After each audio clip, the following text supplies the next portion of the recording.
Bizning Toshkent kimyo xalqaro universiteti Samarqand filiali tibbiyot maktabida 5 ta ta'lim yo'nalishida pediatriya ishi, davolash ishi, stomatologiya, oliy malakali hamshira va kosmetologiya yo'nalishlari mavjud bo'lib, talabalar bu yerda nafaqat nazariy bilim olishadi, balki amaliy ko'nikmalarni shakllantirish uchun barcha shart-sharoitlar yaratilgan. Jumladan, Samarqand tumani tibbiyot birlashmasi qoshida tashkil qilingan klinik bazamizda maxsus simulятsion trenajyor laboratoriya xonalari mavjud bo'lib, bu yerda bo'lajak shifokorlar o'zlarini amaliy ko'nikmalarini shakllantirishadi.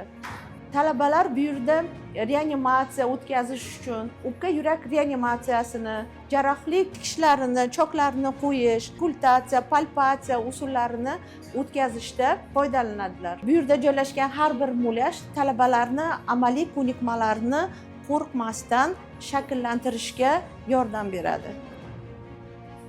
Sizlarni Toshkent kimyo xalqaro universiteti Samarqand filiali tibbiyot maktabida kutib qolamiz.